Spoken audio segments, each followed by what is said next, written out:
Currently যে compliance চ্যালেঞ্জগুলো আছে এটা মেইনলি হচ্ছে কেমিক্যাল কমপ্লায়েন্স চ্যালেঞ্জ। ওয়াশিংয়ে এইটার চেয়ে বড় চ্যালেঞ্জ আর কোনো কিছু নাই। সাস্টেনেবিলিটিতে যদি আমরা আগাতে চাই, ডেফিনেটলি ব্র্যান্ডের সাইড থেকে কিছু স্যাক্রিফাইস মাইন্ড নিয়ে এগিয়ে আসতে হবে। কারণ আজ থেকে 10 ইয়ার্স ব্যাকও হয়তো বা আমরা অনেকখানি পিছিয়ে ছিলাম লন্ড্রিকে প্রপারলি ইন্ট্রোডিউস করার ক্ষেত্রে।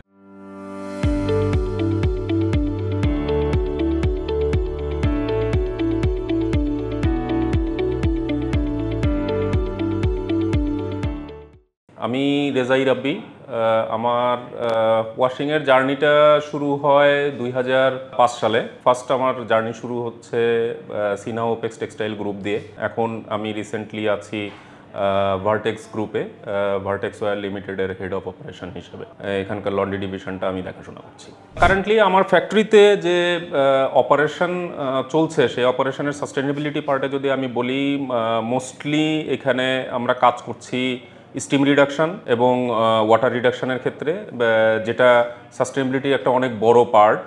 ডেফিনেটলি সাস্টেনেবিলিটির অনেকগুলো ধাপ আছে, কেমিক্যাল রিডাকশন আছে, সাস্টেইনেবল কেমিক্যাল ইউজেস আছে, বাট আমরা মেইনলি প্রথমে ফোকাস করেছি যে কতটুকু এনার্জি কনজাম্পশন কমিয়ে নিয়ে আসা যায় এবং কতটুকু ওয়াটার রিডাকশনে আসা যায়, কত লেস ওয়াটারের উপরে কাজ করা যায়। কারণ পানির ইউজটা একটা অনেক বড় ব্যাপার, যেটা এন্ড অফ দ্য ডেতে ইম্প্যাক্ট করে ইটিপিতে। তো সেই ক্ষেত্রে যদি আমরা ওয়াটারটা রিডিউস করে নিয়ে আসতে পারি বিভিন্ন প্রসেস অপটিমাইজেশনের মাধ্যমে, বিভিন্ন কেমিক্যাল প্রসেসিংয়ের মাধ্যমে, এটা একটা বড় ধরনের ইম্প্যাক্ট। আরেকটা জিনিস হচ্ছে যে এনার্জি রিডাকশন। এনার্জি রিডাকশনের ক্ষেত্রে ড্রায়ারের ক্ষেত্রে আমরা এয়ার কনভেয়ার ড্রায়ার ইউজ করছি, একটা বড় লং সাইজ ড্রায়ার, যেখানে আমার অলমোস্ট 35 to 40% ড্রাইং কাজটা হয়ে যায়।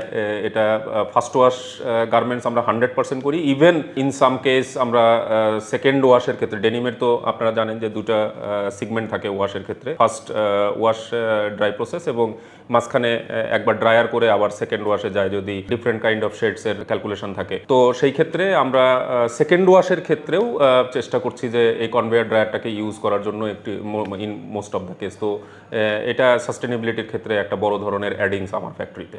একটা বিষয় হচ্ছে যে সাস্টেনেবল পার্টে যদি আমরা স্টেপ আপ করতে চাই, সাস্টেনেবিলিটিতে যদি আমরা আগাতে চাই, ডেফিনেটলি ব্র্যান্ডের সাইড থেকে কিছু স্যাক্রিফাইস মাইন্ড নিয়ে এগিয়ে আসতে হবে। কারণ আমি কনভেনশনাল প্রসেসে যে লুক বা অ্যাপিয়ারেন্সগুলো অ্যাডপ্ট হয়, সেটার অনেকটাই দেখা যায় যে আমাদের সাস্টেনেবিলিটি পার্টে আমাদেরকে স্যাক্রিফাইস করে এগোতে হয়। যেমন আমি যদি বলি যে ছোট্ট একটা এক্সাম্পল, যে আমি স্টোন অল্টারনেটিভ ইউজ করবো, স্টোন ইউজ করবো না, তো স্টোনের যে ইফেক্ট, ডেফিনেটলি স্টোন অল্টারনেটিভে এই ধরনের ইফেক্টটা একেবারে 100% অ্যাচিভেবল না। হ্যাঁ, তো সেই লুকটাকে যদি আমি কাস্টমার এন্ড থেকে বলে দেই যে okay this is acceptable for me, তাইলেই আমি কিন্তু একটা সাস্টেনেবল পার্টে, অ্যাকসেপ্টেবল পার্টে চলে গেলাম।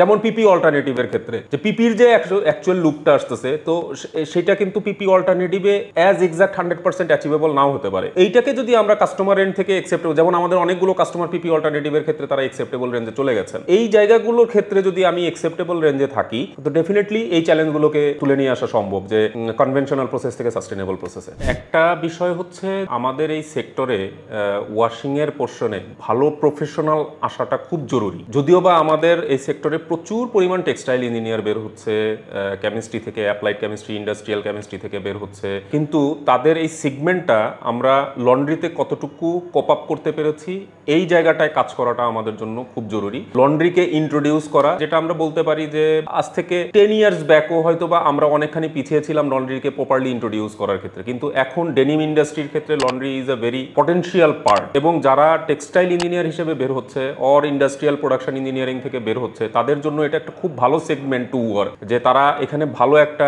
ইনপুট দিতে পারে। এবং এই ক্ষেত্রে আমার মনে হয় যে যদি এই পোর্শনের যারা industrial production engineering, industrial chemistry, chemical engineering or textile engineer থেকে যারা বের হচ্ছে, তারা যদি লন্ড্রিতে তাদের প্রফেশনালিজমটা চুজ করতে পারে, আমার মনে হয় যে এখানে একটা বড় সেগমেন্ট তৈরি করা সম্ভব প্রফেশনাল এফিসিয়েন্সির ক্ষেত্রে। কিছু পোর্শন আছে আমাদের যারা মিড ম্যানেজমেন্ট এবং সিনিয়র মিড ম্যানেজমেন্টে যারা আছে মেইনলি, কারণ যারা একেবারে সিনিয়র টপ লেভেলে যারা চাকরি করছেন বা যারা অপারেশন হ্যান্ডেল করছেন, তারা তো ডেফিনেটলি মিড ম্যানেজমেন্টকে একটা ট্রেনিং সবসময় দিয়েই আসে। কিন্তু আমাদের মিড ম্যানেজমেন্ট এবং সিনিয়র মিড ম্যানেজমেন্ট যদি আমাদের গ্রাউন্ড লেভেল ওয়ার্কার যারা আছে আপ টু সুপারভাইজার লেভেল পর্যন্ত যদি প্রত্যেকটা টার্মস কন্ডিশনসে প্রপারলি ফিডব্যাকগুলো দিতে পারে তাদেরকে, এবং এই অপারেশনগুলো, যে ওয়াশিংয়ের বিভিন্ন প্রসেস অপারেশন যেগুলো আছে, এইখানে যদি তাদেরকে ভালো একটা ফিডব্যাক দিতে পারে, ভালো একটা ট্রেনিং তাদেরকে দিতে পারে, আমার মনে হয় যে প্রপার ইফিসিয়েন্ট ওয়ার্কার গ্রোথ করা সম্ভব। আমাদের কারেন্টলি যে কমপ্লায়েন্স চ্যালেঞ্জগুলো আছে, এটা মেইনলি হচ্ছে কেমিক্যাল কমপ্লায়েন্স চ্যালেঞ্জ। ওয়াশিংয়ে এইটার চেয়ে বড় চ্যালেঞ্জ আর কোনো কিছু নাই। ডেফিনেটলি এই পর্যায়গুলো এখন অনেক মিটিগেট হয়ে গিয়েছে, কাস্টমাররাও আমাদেরকে যথেষ্ট হেল্প করছে এই জিনিসগুলো মিটিগেট করার জন্য। আমি কারেন্টলি আমার ফ্যাক্টরিতে চেনেম, ইন্ডিটেক্স, প্রাইমার্ক, ম্যাঙ্গো, ইন্ডিটেক্সের স্টাডিভেরিয়াস, যারা টিআরএফ, যারা মেন্স, যারা ওমেন্স নিয়ে কাজ করছি।